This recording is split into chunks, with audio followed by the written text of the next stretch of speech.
Good morning, people. Welcome to the iWrite Radio podcast for Monday. I've got Jimmy Hutton with me. Hello, Jim. Hi, Norrie.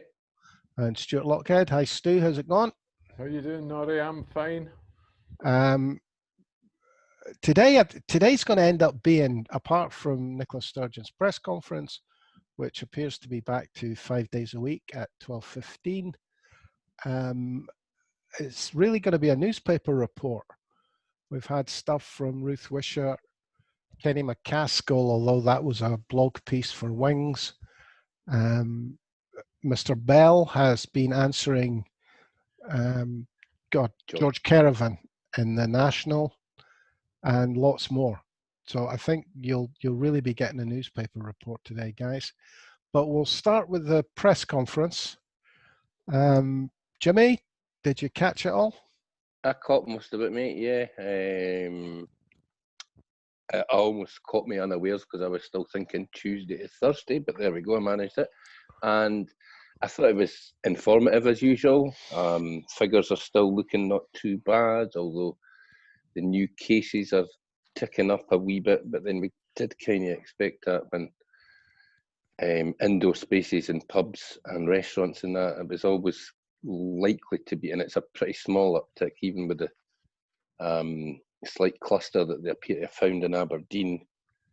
I thought the press were poor the day. I mean, 7 of the 14 or 15 questions were desperately asking her if she was going to reintroduce some kind of restrictions on pubs because of what's going on in Aberdeen, and she'd kind of made it clear at the start that she didn't really plan that.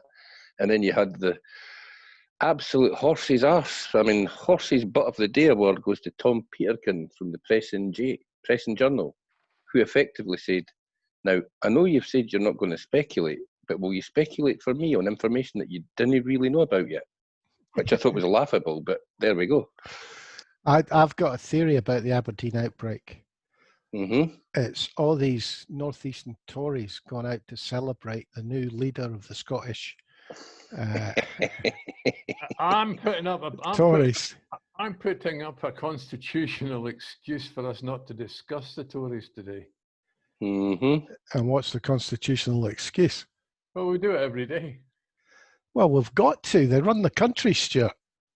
Aye, and let's be honest, I know you're saying it's a paper review, but I did note that on the radio this morning, Good Morning Scotland, that wonderful paragon of investigative journalism and unbiased fairness that rattles out the radio every day, Douglas Ross, again, absolutely unchallenged, got to assert that Nicola Sturgeon signed a document in 2012 that effectively rules out a second independence referendum, making it once in a generation.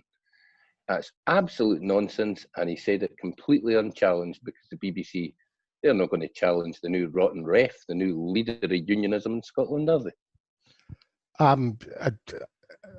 Which brings us actually quite neatly. I think we'll just delve straight into the papers on this. Well, can I speculate on what Jimmy just said about the BBC? No.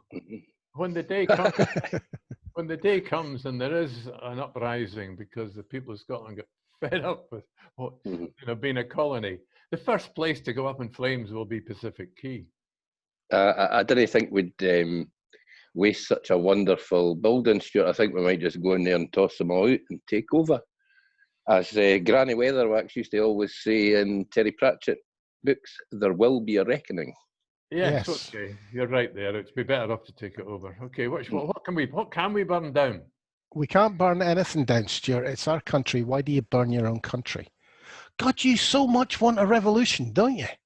I don't know though, mate. I do like a snag cooked on a bonfire. Could we maybe do Tory Party HQ or something like that? Just get the baked tatties and the snags in there first. If you want a bonfire, go to Northern Ireland. Oh, you're too late this year.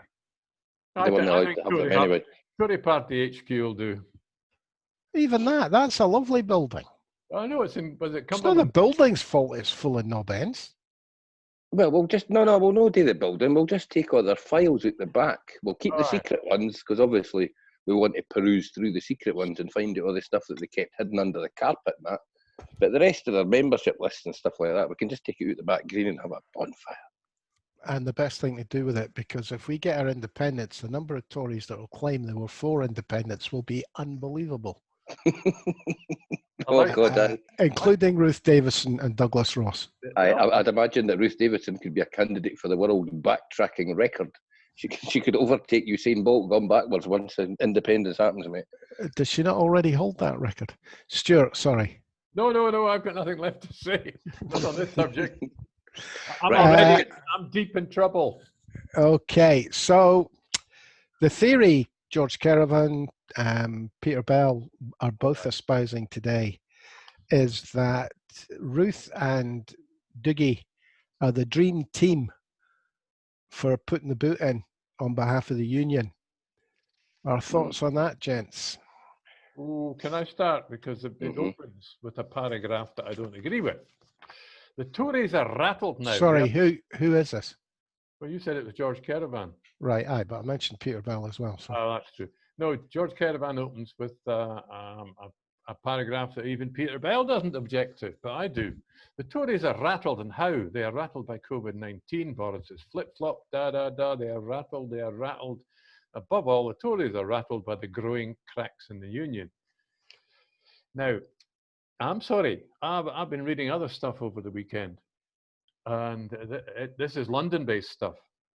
And there are a lot of people based in London, the commentariat there, are talking about rewinding to the fact that the people, that Dominic Cummings, Michael Gove, Boris Johnson, the faces that we see in charge of the government are backed by the Koch brothers. At the end of the day, the richest, one of the richest families in the world, who backed all far-right things in the world. And this is not a conspiracy theory, it is a fact. And in actual fact, the plan at the moment, no, the plan isn't chaos, but they're quite happy to have chaos as a means to make more money. Right, okay. That was pretty good, Stuart. That took you all 5 minutes to get in with the Koch brothers. No, he's right in one. He's right in one thing, mate, and that it is a worldwide movement, and they have spent considerable sums of money to get to the stage where, for example, you've got Robert Jenrick over the weekend telling us how they're going to much revamp planning in England and Wales so that things can be built quicker, and that's to be seen by us as a good thing. But the reality is that's one of the tenets of these right-wing groups, is that they want to cut back on regulation, and planning regulation in particular, because planning regulations means it costs them money. Hence the reason Robert Jenrick took his 12 grand bung to save one of his pals 40 odd mil. Right, okay. Sticking with Stuart's chaos theory, if what they want is chaos. No, they don't want chaos, they want to make money, but on the way to achieve this money that they're expecting to make huge amounts of and control through it, they're quite happy to cause chaos. Right, that okay, let's say I accept that, which I don't, but let's say I accept that. Why is Scottish independence not part of the plan for them? Simply put, it's too expensive. As I say, it's not as I've said previously, it's not necessarily the money that they take out of Scotland that they're worried about. It's the money that they would have to spend for England keeping up with Scotland, because an independent Scotland would automatically maybe take an economic hit in the first, 3-4 years. I think there'd be stormy waters, but the fact that a relatively wealthy country of only 5.5 million people sitting, if you're sitting in Berwick, it's a donder across the border, mate. And over time, Scotland would have a considerably better standard of living and be run better than England is. I think we're already seeing that it's run better by what we've seen over the last But decade. these guys aren't long-termists. Yeah, but look, the These moment, guys are looking to disrupt the market so they can make money out of it. The Oh, no. Kochs are long-termists, mate. They've been doing this for the last 2 decades. Of course they're long-termists. Okay. They might have surrounded themselves by wee diddies that are only in it for 5 minutes to make a few quid, but they're not. And I think I've become convinced that the only solution, fiscal solution for an independent Scotland is to have its own currency on day one. And because under those circumstances, the sterling will collapse by about 10% on day one, because Scotland and the oil reserves are really important. Now, I'll throw in a caveat on that. There was a report today reminding us that in 1985, the Tories had a plan to snatch the oil fields from Scotland if Scotland went independent. So who knows? Well, first off, I mean, Scotland must have its own currency on day one. That currency would have to be pinned to something. You couldn't simply open the door and say, right, there's your Scottish pund. Well, I'll tell you what, I'd pin it to the euro a lot quicker than I'd pin it to the English pound. That to me would be the obvious move. But this idea that it would be an independent currency from day one, I don't even think it's possible. Well, the advantage of having an independent currency is you can print your own money. And yeah, I understand that. In an economic crisis, that's the best tool you've got in the box. I think one of the things that we could possibly do is during our negotiations with England as to how independence, say we get to the point where independence has happened, we've voted for it and it's happening.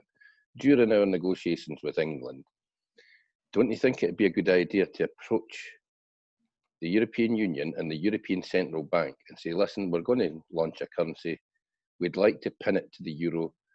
And should we have any issues with our southern neighbour, either in any way undermining our currency or making it difficult for us to raise money on the world markets, how would you like to give us a guarantee of loaning us, say, €1 billion to be paid back over 4 years? Because at that point, the currency is rock solid, and any footer in a boot down in London makes very little difference, because the European Central Bank is considerably larger than the Bank of England. Well, I've got another reason. I think it would be a huge negotiating point. I don't think England or UK are going to like the idea that we open our doors as an independent country with our own currency, because, as Stuart has already said, the pound will fall through the floor. Mm-hmm. So they're going to want us to stick with the pound, regardless of all the nonsense about it's our pound and you can't have it. Well, it's almost as bad as it's Scots, kind of blood and soil Scots saying it's our pound and you can't stop us having it. It's just as bad.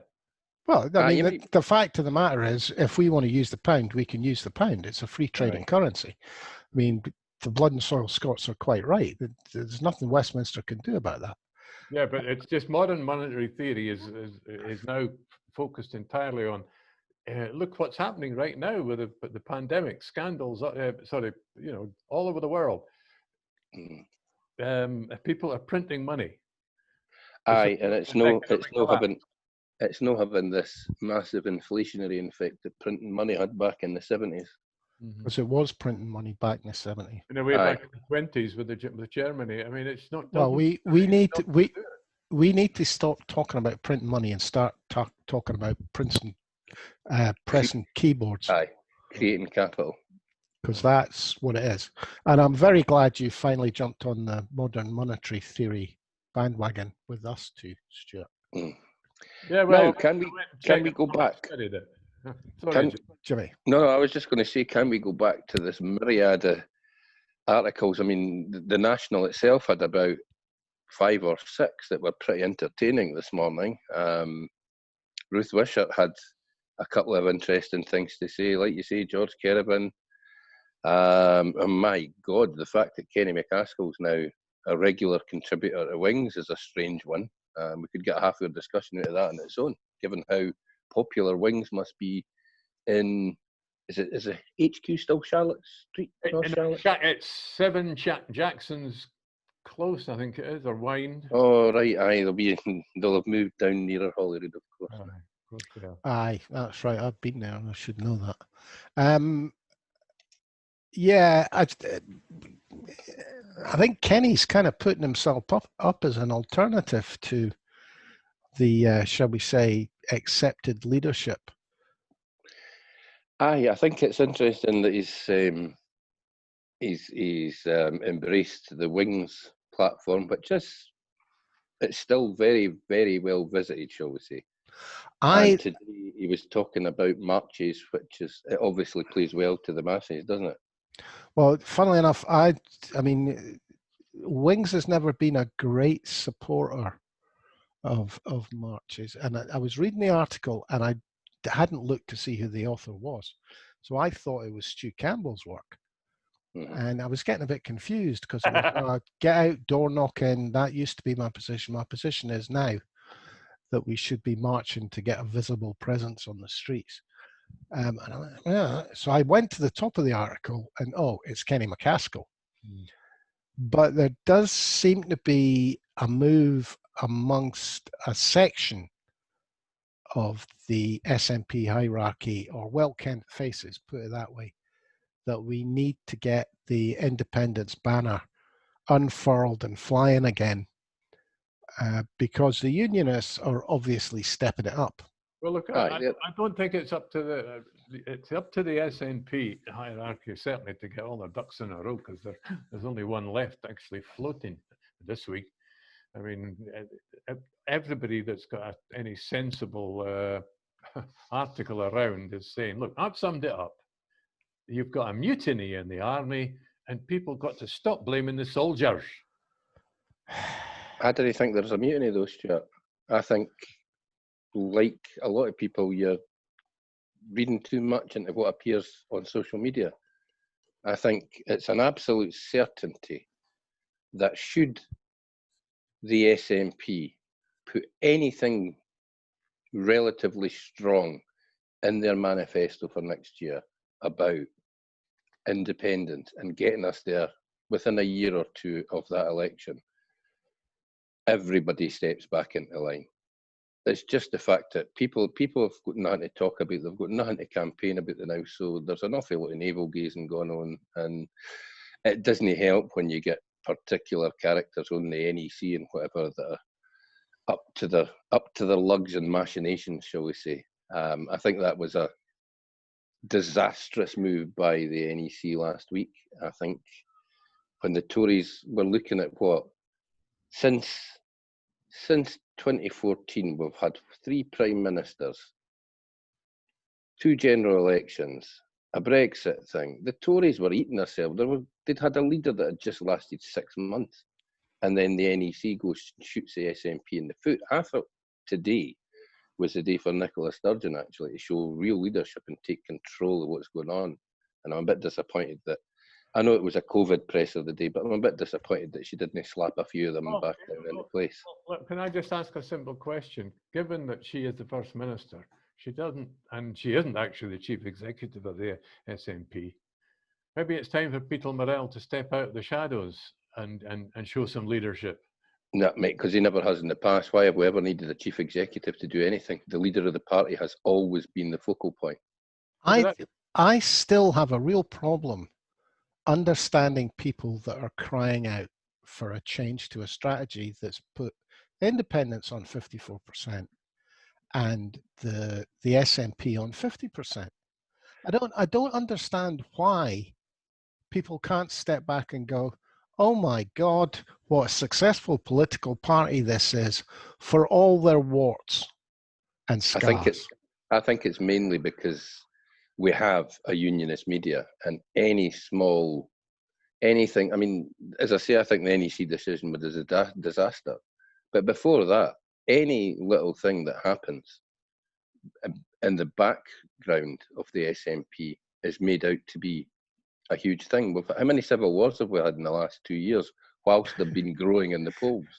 Aye, in the last, year. Yeah, exactly. That's kind of my point. My point is that but you're for still all the problems, but you know you're they're still, not important enough to dent their position. Yeah, but I'm going to take Peter Bell's position on this. It doesn't. You're assuming that we could end up with let's say we have a 60%, 40% vote for a referendum for independence. They can still ignore us in London. Yes. I'm sorry, Stuart, we're going to go back to this one. And until you can tell me the steps that you intend to take to circumvent a Section 30, you're talking pish. It's pie in the sky. As the weeks go by, I stick closer and closer to what Peter Bell is saying. Peter's not telling us how to do it either. Yes, he is. It's you focus. You make look instead of having to answer questions about what are you going to do. About that, Stuart. Can I finish it? Can I finish what I'm saying? Instead of having to answer a question about what are you going to do on Independence Day about such and such, you ask the Unionist to answer a question about what the situation is now. They didn't have to. They're in power. The union is in place. The fact that Peter Bell wants to dissolve the union doesn't matter a monkey's to them because he's got no way to dissolve the union. He can campaign. Well, no. I mean, he's very blatantly open about it. He does it every day, every time he writes. He supports the SNP and he supports the SNP government going forward. I'm kind of coming around. I'm coming around to Norrie's point of view of because David Cameron went to the EU and asked to renegotiate the terms and then had a referendum. I think we should do that. We should go to them and say, look, I mean, Stephen Daisley wrote a column at the weekend. I don't know if you saw it. It was hilarious about a new act of union. But his idea of a new act of union is that it is imposed upon us from London, as if that would ever be allowed to take place. But I agree. Go renegotiate the act of union, renegotiate the treaty because it doesn't work in the modern era for Scotland. And then when they turn around and say, no, we still need to be the dominant partner, we say that's not a union. We're having a referendum on it, whether you like it or not, and there is nothing you can do to stop that because we, as the representatives of the sovereign people of Scotland, the Holyrood Parliament is taking that power to itself. And the best thing about that approach is everybody understands it because the Tories have renegotiated every time they got in the government. And what are they going to do? Argue that it's something you're not allowed to do? Well, it's pretty difficult when we've got every single one of we've got every single one of them on record in the last 2 years saying that a nation cannot be held in a union if it feels that the union is against its wishes. Over the last few days, I think it was you, Jimmy, that flagged up some blogs by a guy called Ian Lawson. I've seen a couple of them and they've been quite interesting. And I think was it him that reminded us that you've got that this is a situation. There's been a divide in the SNP for quite a long time, and the gradualists versus the fundamentalists. Aye. And the gradualists, we can easily see who they are. The fundamentalists, you could be right, Jimmy. Well, I'll tell you what. The only thing he's missed, mate, is there's another category there, the absolute mentalists, alongside the fundamentalists who just want to. You mean the Sean Clark and? Aye, the Bampots and that. Just want to. No, don't associate that man with either the Yes Movement or the SNP, please. He is an absolute clown, eh? Stuart. I can remember going across to the Yes Bar in Glasgow. In the run-up to the referendum in 2014, and I came back and I said to you, Norrie, I think at the time, I went across there, I thought I'd pop in and see what was going on in there. And generally speaking, certainly at the time, it was full of blood and soil nationalists. You know, most of them were wearing some tartan or some bonnet or something, and standing at if you stood outside on the street where the people had fags, you could really hear, these were the really dodgy end of Scottish nationalism. And they're there. Stuart, can I ask you the question I always ask you when you bring up this? We should just ignore everything and do it. Do what? Why are you scared of calling it what it actually is that you're proposing? What's your fear of using UDI to explain it? I'm still not happy with UDI. To me, I come from a generation where it means something else, so I wouldn't use it. Right. Okay. Well, explain to me, if it isn't UDI, what it is. Well, I think Jimmy explained it a bit better just 2 minutes ago. You know, you negotiate. But sorry, Stuart, that is not what you proposed. What did I propose? My position on negotiating, renegotiating the treaty has not changed for about 2 years. So your proposal is entirely based on a successful referendum. No, my position is you renegotiate the treaty. You don't get a referendum until you have failed to renegotiate a new treaty. Well, I'll go with you on that. Oh, right. I think you should have a referendum on the first negotiations that you have about, you know, let's say you're negotiating your independence, and let's say it's a velvet divorce like Slovakia and Czechoslovakia and the Czech Republic. If people can be nice to each other, first of all, you enter a negotiation, and then at some point, quite early on, you say, right, we're going to put where we are to the people of Scotland to see whether that's what they want. Right, but that isn't the position that Peter Bell holds. I don't know exactly what his position is. You just said you were getting nearer Peter's position. Well, he certainly supports the SNP. He supports the SNP government. He supports the SNP becoming a majority party next May. Yeah, but it's not. Sorry, Stuart, you're avoiding the point here. Oh, okay, but it's not enough. Peter's position. You've asked me a question. It's not enough just to get that kind of referendum. This isn't a referendum on a negotiation. This is just a referendum on some vague thing. I still don't like that. But look, I'm old enough to remember a referendum on the EU that we had in 1975 in this country. That was a referendum on. Stuart, stop it! Stop it! Stop what? Tell me what Peter's position is. No, I said I'm getting closer to his position. I'm not. Well, how do you know if you're getting closer if you don't know what his position is? Okay. He just wrote an article today, which is not a critical article, but just a response to George Kerevan's article, which is actually longer than George Kerevan's article, and you expected me to sum up both of them. No, what I'm expecting you to do is tell me the position you're getting closer to. Well, I've already explained that. No, you haven't, because you haven't told me what Peter's position is. At some point, the Scottish Parliament has to get some bloody balls and say, and do what? Well, what does it require these testicles?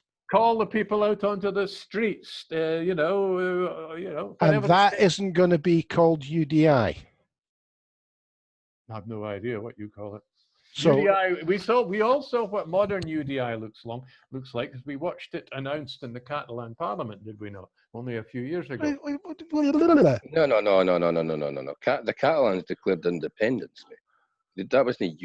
That wasn't any, and I suppose you could wrap UDI around it if you wanted to, but they had a referendum that said they wanted to secede from the Spanish state and won the referendum. It was the Spanish state's reality. But it was only what they call it wasn't a legally binding referendum. No, well, they couldn't have a legally binding referendum because which they knew fine and well. Well, that's the situation. It was legally binding in Catalonia. It wasn't legally binding in Spain. Well, they knew that because the Spanish Constitution expressly forbids secession. So, well, let's kind of keep that in the back of your head, lads, and let's move on to how the Union will fight. Stuart's definitely not UDI.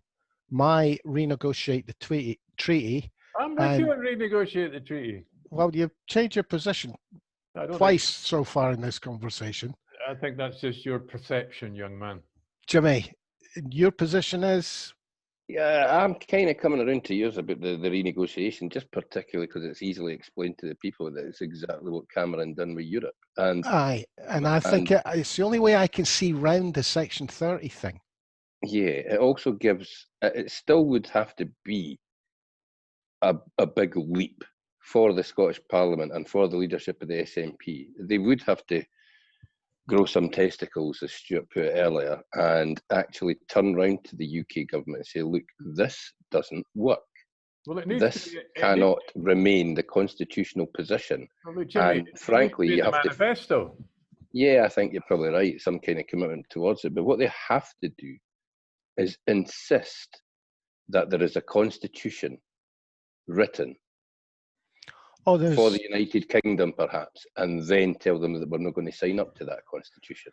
there's several what I would call barriers to agreement that should be placed there.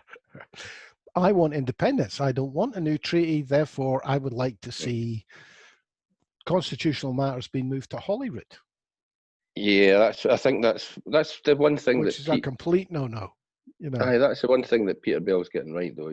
The Scottish Parliament has to assert that it is the seat of the sovereignty of the people of Scotland. You know how Parliament's sovereign in England? Yeah. And Daisley, in his article at the weekend, he just blatantly said that Parliament is sovereign in the United Kingdom. No, it ain't. And Stephen Daisley knows that very well.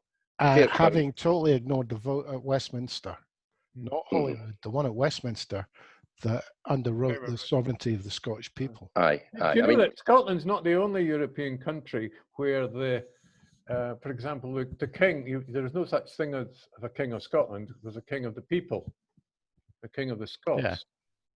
And to some extent, that's the problem that England has, because they've never crossed that line. Whereas you take somewhere like Belgium, there was never a king of Belgium. There was only a king of the Belgians. Yeah. So you rule with the authority of the people. The authority of the people. Right, we've kind of done this to death, guys. You're right. Let's talk about what the Unionist plans are going to be. Do we think? Oh, they're going to be fun. We've got the dream team. Ruthie, Douglas Ross, who frankly I believe is basically doing whatever he's told. I don't think he has the intellectual capacity to lead any party. That's why they picked him, because he'll do exactly as he's told, and he's had that training down in London, so he's going to be an Alok Sharma or a Nadeem Zahawi. Doesn't matter what truth is presented to him or what evidence is presented to him, he will toe the line that he has been given, and he will constantly repeat that line. That's why they picked him. One of the questions that was brought up by various people in the papers today was, if you're going to fight the Holyrood 2021 election on the SNP's track record in government, i.e. education, health, etc., why would you pick Ruth and Douglas Ross, both of whom are rabid unionists? Yes, well, these are. I agree with you. I don't. So it kind of, it's up to Jim to say, well, look, why would they pick these people whose entire recent career has been built on simply pro the union? Because they're going to double down. They're going to double down and tell us that we can't survive. They're going to double down and say to us that the fall in the PISA rankings is proof that we cannot educate our children, regardless of the fact that, I mean, this year's not going to help with the COVID thing, but regardless of the fact that 90-odd% of kids coming out of school are either going to college, university, or into a job, they're going to tell us that education's worse in Scotland than it was 10, 15 years ago. They're just going to constantly lie, and they're going to spend millions to do it because they've got the money to do that, and they will have the entirety of the press back in the muck. And not only that, but they won't just use millions and to do it. They've also hired this dodgy team, 2 New Zealanders. They've already started polling in Scotland to discover what dirty tricks they're going to use, what dirty messages they're going to use on social media to make people offensive and change their mind. That's where they win it, Stuart. That's where they won Brexit, because they managed to put out. They managed to put out in the last few days millions of personalised advertising that doesn't have to conform to any electoral advertising law or advertising standards. If you get a message through your Facebook telling you Scots are too stupid, Nicola Sturgeon's a boot and she's filling her boots with money, They can do that because they don't have to conform to any electoral No, laws. and that message disappears 10 minutes after the person's read it. Well, I think they're going to find it's a different game if they play that way. If that's a tactic, because one thing about the Yes movement, it has a lot of savvy people. Aye, well, Norrie, that's the problem, though. We've said that in the past. They do not get Scotland. They don't understand it. And people who are at the absolute top, the likes of your Chloe Wesley running their internet advertising and stuff like that, the likes of Dominic Cummings, they don't know Scotland. So all their understanding comes from people like Douglas Ross, Ruth Davidson, Michael Gove. And we know how far off, I mean, their finger's nowhere near the pulse. They've got their finger up somebody's bum trying to find a pulse or something, mate, because they are so far off the mark, it's not real. What do they mean? They believe their truth. They believe what they're saying. They're absolute they're fundamentalists. They actually believe that what they say and what they assert is the reality. And they have no understanding of the reality up here because they are still of the opinion, for example, that Ruth Davidson was successful. She was successful in taking them from 22% to 24% in the polls. That's no success when your opponents are hitting 46, 47. But that's surely why what Stuart just said is important. If they're data gathering now, that'll be the reason for it. Because, I mean, it's as important to know that you're ignorant of something and get yourself educated as it is to be educated on something. And You're if right, they're mate, putting the work in now to trawl the data they need, we better be pretty aware of it. But I genuinely don't think it'll work for them because there's not a big enough constituency for them to win on. Their constituency has already fallen. You've got what? 30-odd% of rabid unionists that will vote for them. They need to find the middle ground, and it's no big enough for them, mate. And don't forget they're dying as well. They had this information the last twice, Norrie, and failed with it. But they're dying every day as well, that 30%, because this young people under sort of 35, 70% of them want independence. Yeah, you're right on that. The number is I need falling. to hurry up, guys. Norrie, I can't remember. Who was the chairman of the Tory party that deals with the polling? Ashcroft. Right. Ashcroft. They had this information over the last two elections for Lord Ashcroft. Look at the polling that he done for them, and they still didn't believe it, and they didn't operate on it. Ashcroft's polling was painfully truthful, actually. And hell of it accurate. I remember a few of the things he did because he didn't just do polling. He did, what do you call it, where you meet people? What's that called? Focus groups. Focus groups in that, aye.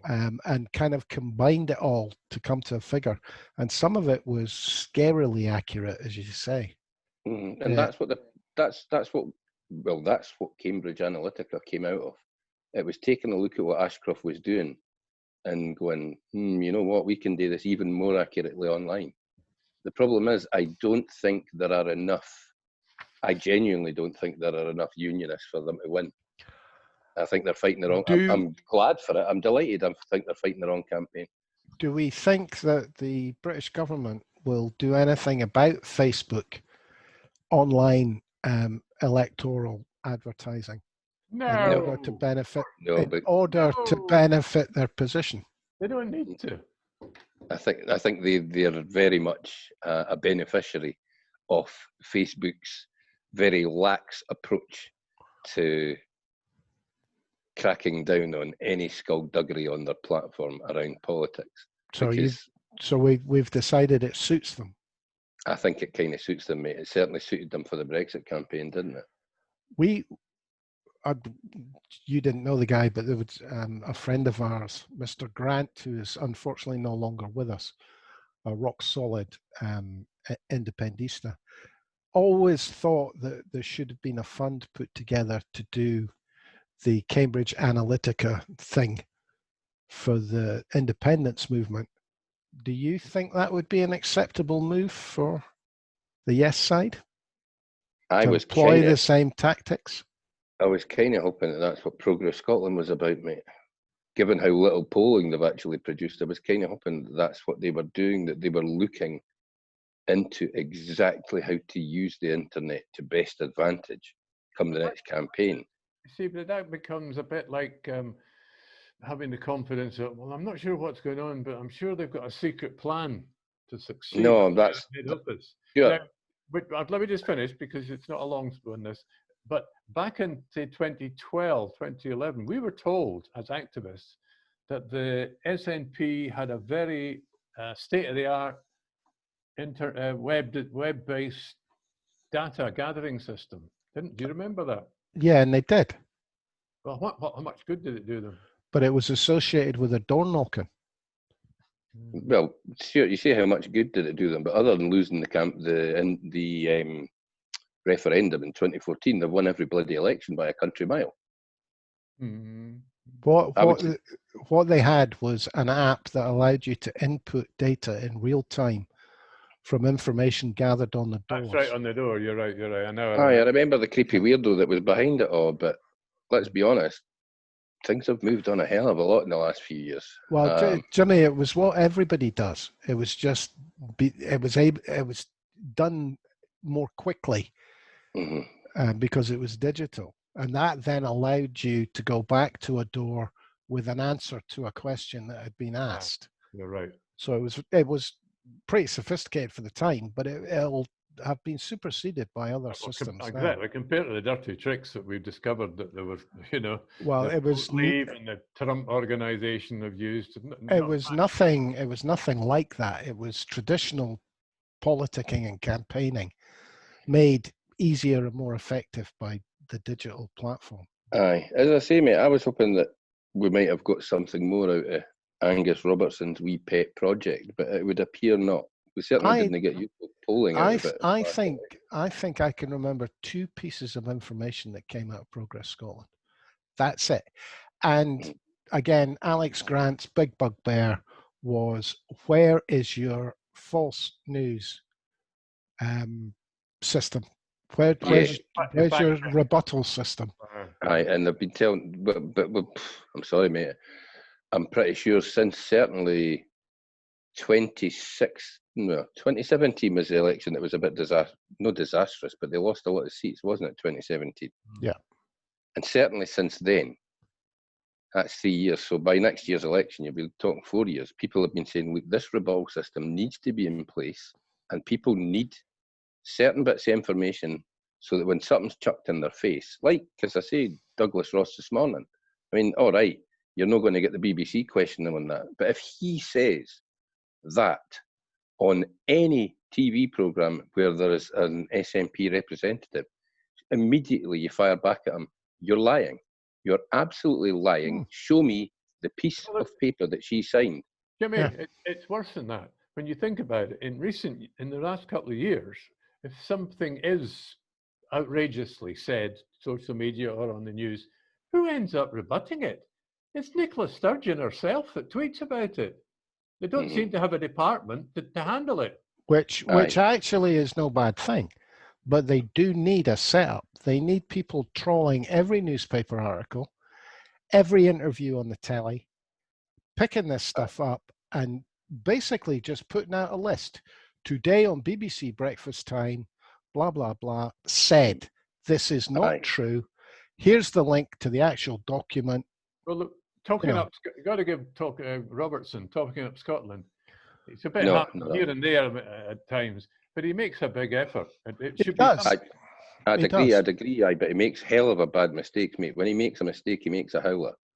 Some of his numbers. I would say his numbers are that far out as to be. I would say he needs a much bigger team, but the idea. He needs a team.